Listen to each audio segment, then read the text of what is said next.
See, we need sponsorship. Like, we should get 10% of the sale price. I know, we're like advertising. Oh, that's right. Oh no. Oh no.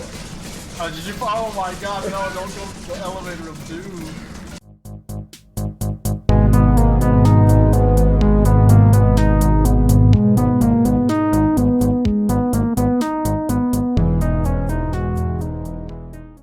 Hey everyone, Peter here with the CitrusBros, and tonight I'm being joined by... Hey, what's up guys? It's Captain Riptide, your favorite Citrus brother. Streaming live on Twitch for the world.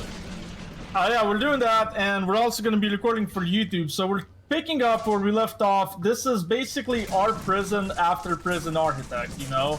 This is what happens. We just let a whole bunch of aliens in to get paid, and then everyone just dies. Oh, Peter, nobody watches our YouTube. There's probably like 3 people that have seen that video. Oh wait, it's not even up yet. What are you talking about? Yeah, it's not even up yet. They came from the future.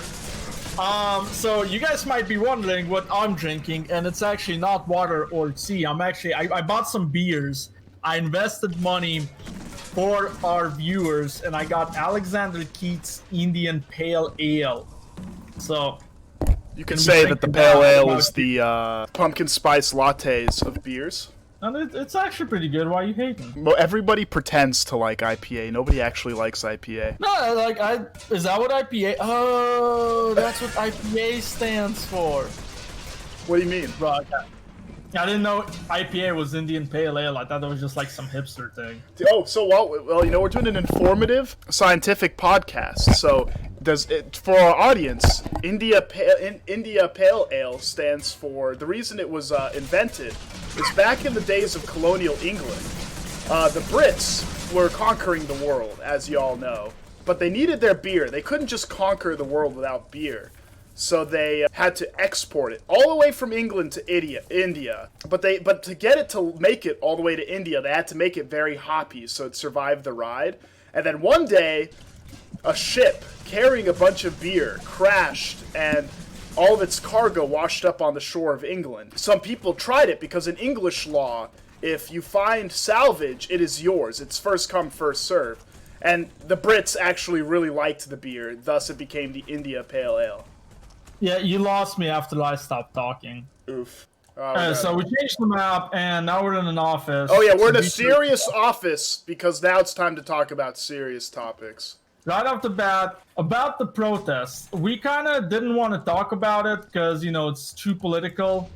But then we kind of said we are going to talk about it, so we're going to do it. First of all, I want to say that there's bad guys on both sides. Some of the protesters, you know, well, they're not even protesters, they're looters. That's like one of the differences. And then also there's, of course, if you look around, there's, you know, good cops that are like kneeling with the protesters, and then there's bad cops that are not. With that in mind, you know, do you want to start us off, Marion? Sure. So I guess we'll start with my take on the whole protests. I think what right now is pretty unclear about all these protests is protests have, I've heard someone say, been the best way that we here in America have started change. You know, you don't like something, you protest about it, the government sees you, and they change it.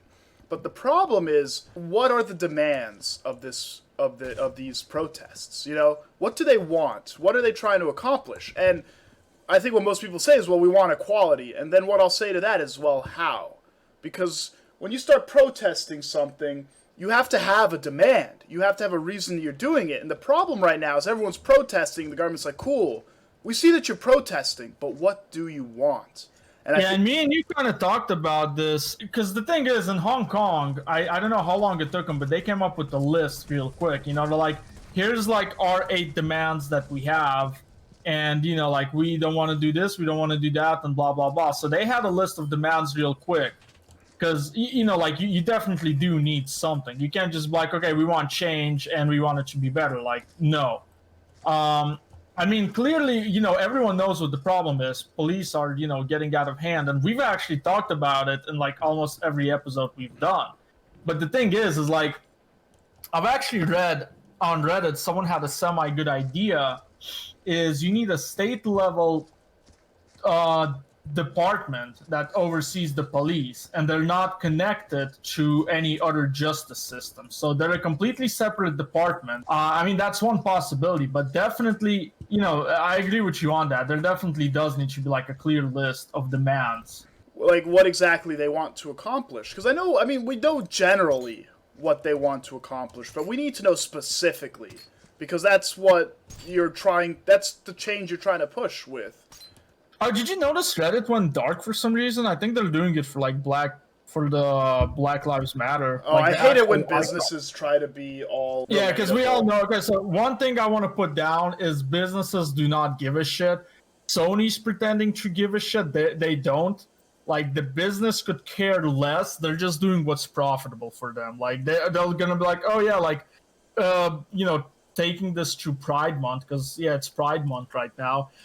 Everyone's like, oh yeah, let's put up the gay flag, but then like in reality they hate gay people. They're like, I know, it's like if Chick-fil-A put up a Pride Month, like Chick-fil-A is Christian, like they hate gay people. So yeah, it's like hypocritical.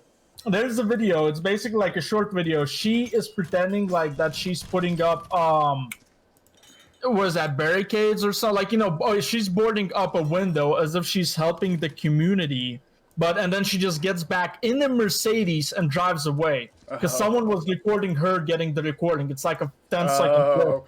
I'm like, dude, who watches The Watchmen?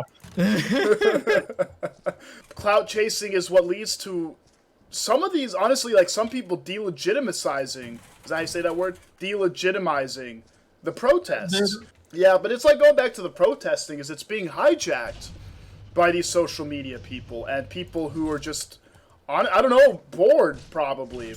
Because, like, again, I'm not arguing the legitimacy of the protests. I think they all have some very real complaints. I think they need a vision, besides just the surface level issues. But there's other people who I think are ruining the purpose of these riots by looting, They go out and they steal stuff from these stores and they're like, we're protesting, F the police. Meanwhile, they're screwing over the businesses and nobody knows, like, what the demands are. It's all because people are there to clout chase. They're like, wow, look at me, I'm so cool. I'm taking stuff out of this Target. I'm so cool. Like my pictures. See, one thing is that, like, me and you kind of briefly talked about it.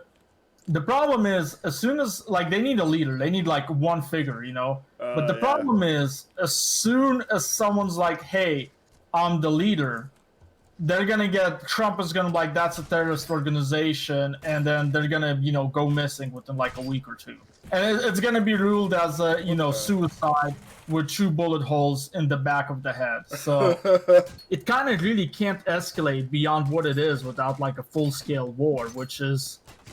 not really the best alternative for anyone, because, like, unless the government really does make a big change, because I really don't think that they're just gonna let it fly. They're not gonna be like, okay, yeah, you guys can do all this, and then we'll do that. So, like, the government needs to cooperate.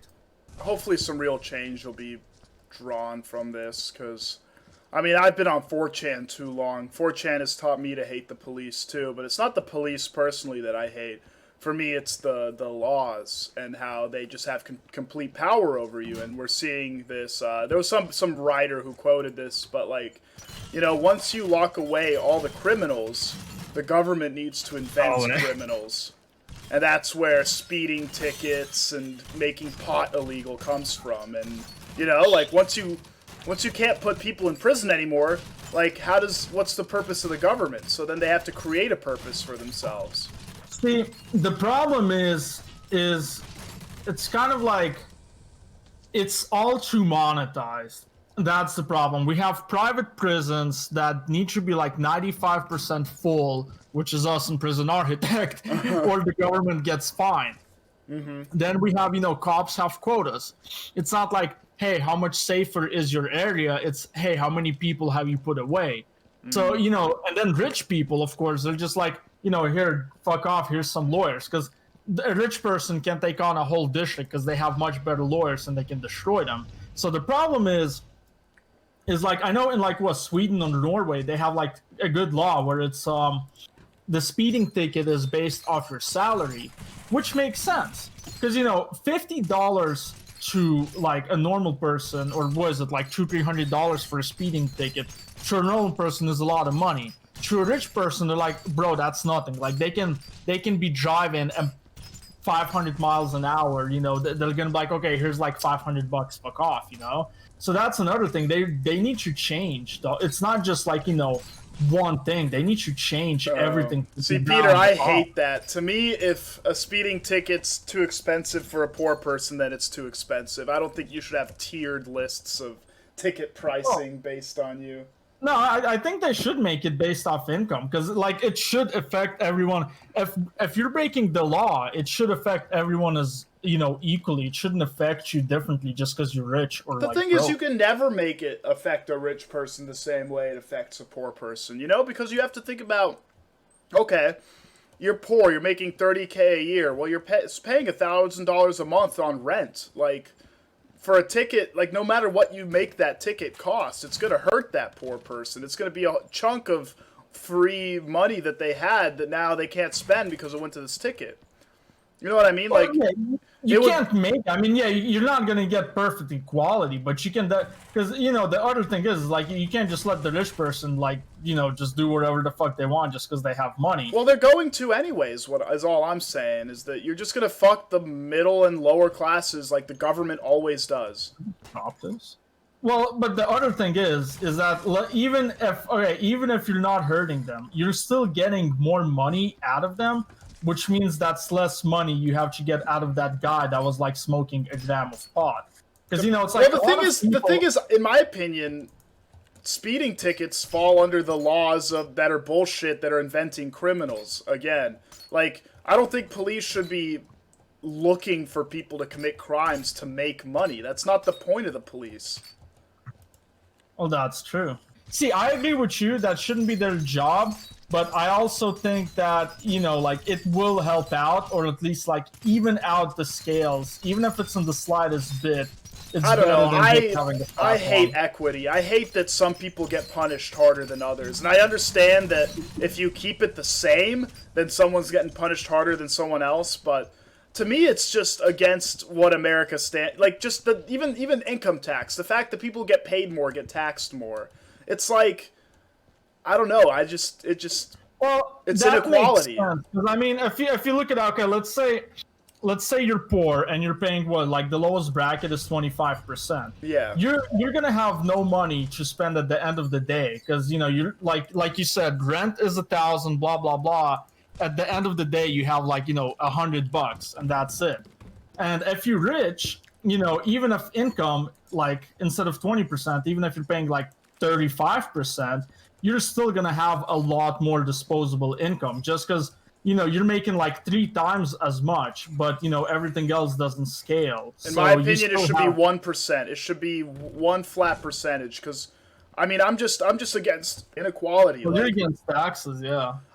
Again, as little the government can do as possible. If you're not doing income tax, but if you're doing sales tax, then yeah, that makes sense. Well, so that's what I think would be better. Is I don't think you should have income tax. America. Like, the way the Constitution's written, I'd have to confirm this, but I am pretty sure that income tax is illegal, because you're not allowed to be taxed multiple times, according to the Constitution. And yet we are. Is that a thing? Yeah. Huh. The fact is, in my opinion, you shouldn't be punished for making money, right? You shouldn't be discouraged for making more money. In the eyes of the government, if I tax everyone 20%, then the more you make, the more they make. But the thing is, they have these tier lists of, oh wow, you're S tier, now you have 35% income tax.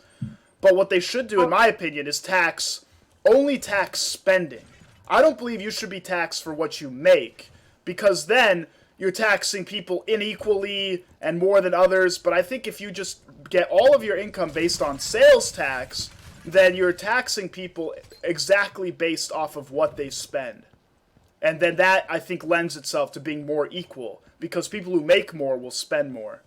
See, the problem, I mean, I agree, like, there's problem with everything, of course, but the problem with that is not to get, like, too in-depth, because then we're going to have, like, a 20-hour economic discussion, is that people are just going to hoard money. That's why, in the States, what they do so well is the interest rates are lower than usually generally everywhere else in the world, because that promotes. Well, in the States, you can put like $10,000 in the savings account, and you're gonna get like $10 a month. So you're encouraged to spend. Yeah. But if it's kind of the opposite, where like if it's only a sales tax, and you're like, oh, okay, I'm just gonna hoard all my money. Well, people I think will hoard their money regardless of the method of taxing. It's really just how the money is generated. Yeah, people with big families would be fucked if it's only a sales tax. Yeah, because they're paying basically tax on goods that they're purchasing for their children, who normally wouldn't have an income tax. Or would have, in a lower sales tax. That's a good point. They don't tax food right now. I don't think so. I don't think food is taxed. Oh, I think that's on a state-by-state basis. In Philadelphia, there's no sales tax on food. So I think they implemented that back when they did food stamps. Yeah, but I think the big families thing's another issue. And I think we touched on this before, but the real problem is that the barrier to entry for having a family is way too low. Anyone can do it, and you literally require no skill to do it, which means that you could have 0 income and a family of 5 that you can't support. Oh yeah, no, that's. And I don't want to talk about that issue because there's no solution that doesn't end with authoritative communism. Yeah, or what is it, like, not birth control, sterilization. Yeah, so I don't have a solution for that one yet that's, within the laws I think me and you have opposite views on that also, so that's going to get really beefy. Well, see, because I think I'm pretty libertarian leaning. No government, I don't want any of it. That's kind of my opinion. I want guns, I want marijuana, I want everything. Marian's like, I want the weed. Yeah. Because it's, I don't want laws that affect my hobbies, so then I don't want laws that affect your hobbies. If you want to be a pothead, go for it, as long as it doesn't affect my freedom, I definitely think that they should just legalize all drugs. That's just free tax money that no one's collecting. I think the only exception is heroin and meth, where the drug is just so intense that you literally cannot function. Because, for me, the government's purpose is to create a sandbox, an environment where you can have your freedom of speech. And if you are doing heroin and you are not functioning for society and you are stabbing people to get money so that you could buy heroin, then you are not, allowing this government for me to, this world for me to pursue happiness. See, what they could do is actually just have like a state or like a city and dedicate it, like, no law there at all, no law. And then, like, if you want to go, like, if you don't like the government, like, let's say you live in the States and you're like, yo, fuck the government, I don't want to do this, you can go and yeet off over there and then, do whatever. There's no law. See, but the thing is, I don't believe that you need zero government. I think that there needs to be a navy that will protect your little sandbox that generates a pursuit of happiness, if that makes sense. All types of government eventually is going to lead to corruption. So that's why you need as little as possible. See, ideally communism is the best. But communism is also going to lead to, like, massive corruption because you give all that power to, like, one handful. Ideally, you would have a libertarian left-leaning society where everybody works for everybody because they want to. But the problem with a society like that is that you will always have somebody who doesn't want to do that. Like, basically, in a libertarian left society, you're saying you will work and you will give, and we will share all of the resources together. And if one person says they don't want to do that, the society can't work. And so what do you do when they say no? Well, then you make them.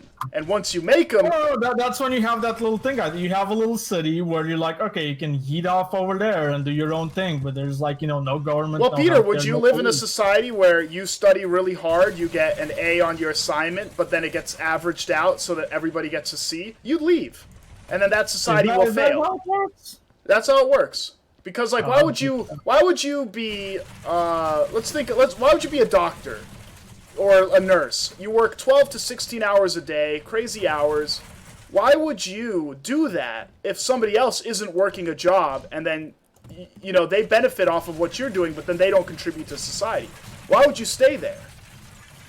Well, I mean, that's like, if you're a good person. Well, I'm not a good person because I'll never live in a society like that. So what happens is it flips to the other side. It becomes a authoritarian left society because if the people who do the important jobs won't do it because they're not being compensated for it, well, you have to make them do it, and thus you become either socialist or fascist, depending on what genre of socialism you want to do. Okay, so more political stuff. What do you think about World War III in China? Because they said if Taiwan does not, give up to them democratically, they're gonna take it over by force. Okay, so, Peter, you know me. So I'm in the Navy. I've already come to terms with the fact that the way I die is World War III. I will be on a ship that was purchased as a part of as corporate welfare, so that a shipyard could make a bunch of money selling a garbage ship to the Navy, and it will get fired. A missile will get fired on it. We will have zero defense against it, and I will die gloriously. Well, you guys have laser missile. I mean, yeah, they have laser defenses now. That's so funny that you have so much faith in the U.S. Navy. So I will stop speaking. I was watching this video. Yeah, anti-missile defense system. So they have, I think they're working on laser ones, but I mean, I'm pretty sure you know a lot more about than I do, and some stuff you probably can't talk about. But it just shoots a lot of bullets at it, and then it just blows up the missile midair. See, Peter, the problem is that this issue is twofold. The missiles are super small and they're super fast, and apparently some of them... This is all unclassified, by the way. You can find this online, so I'm not, divulging any secrets that China or anyone doesn't already know. But the missiles can move on a dime, and they can...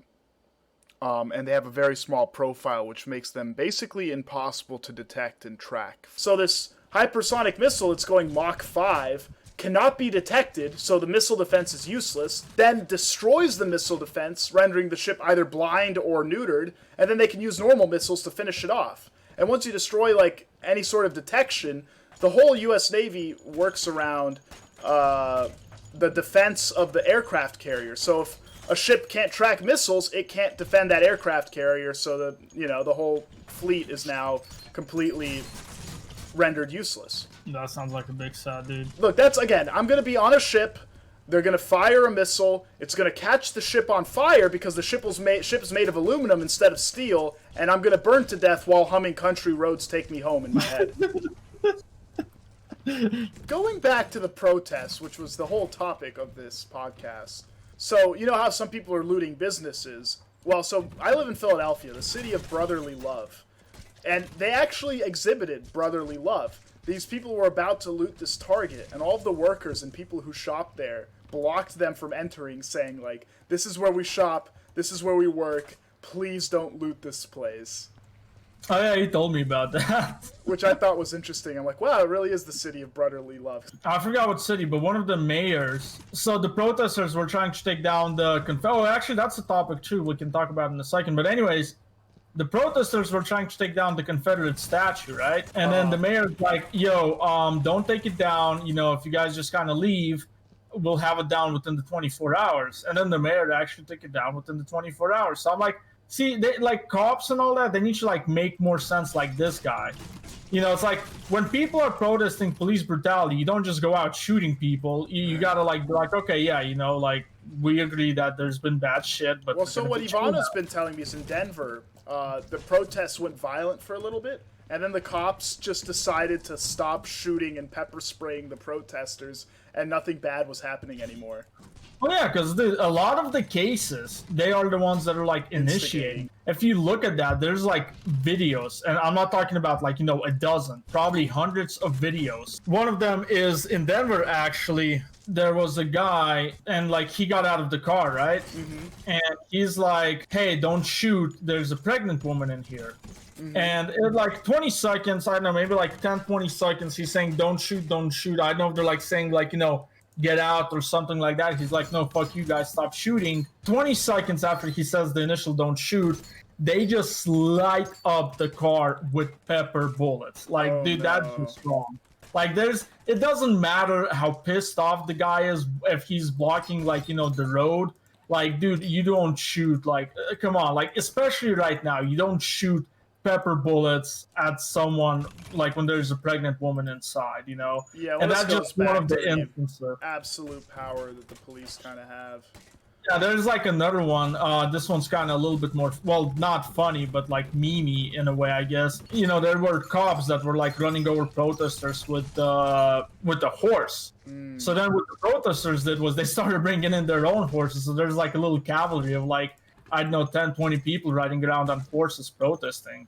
But I mean, that definitely, you know, to kind of wrap up the whole protest, you know, what people are doing definitely should have been done a while ago. It needs to happen, like, you know, especially with the poor, like with all the stuff that's going on, and you know the cops have been getting away with it for too long. But at the same time, people on both sides need to realize, like, you know, people that support the cops and people that are like anti-cops, they need to realize there's good and bad on both sides. Because, you know, I'm not saying, I don't know if there's like more good cops or bad cops or whatever, but you know, there's like those cops that are standing with the protesters and like, you know, helping them out, and then there's the protesters that are, you know, looting. So it's definitely like, you know, there's good and bad on both sides, but it definitely should have happened a while ago. And it's kind of good that it's happening, but you know, it's kind of bad because right now it's also Corona, so we don't know what's gonna happen with that, because you know that didn't go away. People kind of forgot. Sure. Well, I think, you know, some of it is that cops don't get paid a lot of money. So, like, when you see all these people just hating you, and you probably take your job very seriously, you get paid nothing, but you try to do your best, and now all these people are hating on you. I can see where a lot of frustration comes from, but, like, you know. Well, I think that the guy that shot, I don't know if it was the guy that killed George, well, not shot, yeah. I don't know if it was the guy that killed George Floyd of the Sutter cop, but someone looked one of them up and they got paid $225,000. Like, I think with everything. I don't know if that was the George Floyd guy or if it was some other guy, but some of them do get paid a lot. I think it's just honestly like it's just abuse of power, because it just, okay, maybe you're on the force like first year, yeah, you're like, okay, but then after a while you're probably like, oh hey, I can do whatever I want and I can get away with it. What happened to me at work was I did some work on a ship, and while we were there, we were exposed to what I considered a hazardous environment, and I brought it up to my branch head. Or my manager, basically, and then he brought that up his chain of command because he agreed with me. But anyway, the person who so I work for the government, and it was a shipyard that put us under these inhumane environments. And there's a guy who works in the government who coordinates all this. He works with the shipyard to bring government support there, and he basically sends me an email and a call, basically him siding with the shipyard, saying that I never had to help, that there was other stuff I could have done, and that we're all one team. And it really took me back, because, you know, I thought that me and him being government workers were on the same team, and he clearly chose the shipyard over myself. And it was really strange to me, because this company, you know, if I get sick because of the conditions they put me under, they're going to say, you know, that I shouldn't have been there. They're going to do nothing about the situation. It kind of really is. It's us or them. And you clearly proved that you're not. And the funny thing is, it's the government. They're the ones that set up those standards, like OSHA and whatnot, you know? I mean, even though you're not working for that department, it's like, that in a way, it's not directly hypocritical, but it is in a way, you know? Because it's like, but that really is scummy. Like, honestly, that's what I'm saying. You know, like, no one's really your friend as far as, like, corporations and business goes. In the bottom line, it's always going to be, you know, they're a business. They need to make money. And if cutting you loose...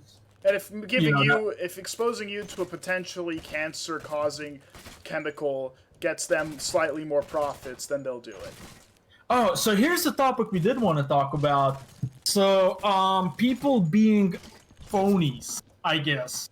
You know how a lot of people are like, oh, a lot of stuff is going on in the world. Like, I just kind of want to check out and, you know, just kind of like ignore it all. Okay, yeah, that's fine for a little bit. Like, it's fine. You know, there are a lot of things going on, and, you know, it could be really stressful for some people depending on, like, where you live or, like, you know, on your situation. Like, of course, everyone's in a different situation. But at the same time, you can't just be like, oh, yeah, I just want to check out and, you know, just, like, go in my little cozy, safe place and then blah, blah, blah. No. no, like that you're part of the problem in a way, because if everyone's just like, that's why cops are abusing their power, because people, I mean, people did speak up. There were protests back in the day and before, but if no one does anything, if everyone's just like, oh, this is too much, I just want to check out, then the problem's only going to get worse. And that's kind of like, also kind of going off with what you were saying with the work thing, you spoke up, so at least like maybe it didn't do much, but at least it kind of now they know that that's a problem. If everyone if no one ever says anything about it, then more people, for example in your situation, if no one does anything, but let's say everyone's like, oh, I don't want to, like I don't want to contact them, that's too much work, like what if my boss thinks different of me, like what if my boss is against me, blah blah blah. Well, if no one brings it up, then someone's eventually going to get cancer, or someone's eventually going to get sick. Yeah, well, see, I've personally never been one to stay quiet about something. There's that famous quote by somebody, be the change you want to see in the world. The world's never going to get better if you sit back and let stuff happen to you. You need to take that bull by the horns and realize that, like, I learned this in college, like the teacher is like, hey, who knows the answer to this question? And everyone sits around quietly waiting for someone else to raise their hand. No one's going to raise their hand. It's you. And so to make the class end quicker, I would always be the first to raise my hand and, not even say the right answer, but I'll say fucking something. And then all the people smarter than me will then actually answer the question. Because everyone's waiting for someone else to do it first. Be the change you want to see. Yeah, I mean, on my soapbox. If you guys could kindly subscribe and donate. Yeah, would you kindly subscribe? And if you get that reference, be sure to leave it in the comments. Yeah, if you guys make sure to subscribe to our channel, our Twitch, and wherever else we're on. So thanks for watching, guys. And as you can see, Bob will free us. A new episode of Big Bob was rumored that it's coming out soon, so make sure to check us out. Yeah, we promise our video production quality is going to go up. We're introducing memes and thumbnails to our YouTube videos. Yeah, catch you guys on the next one.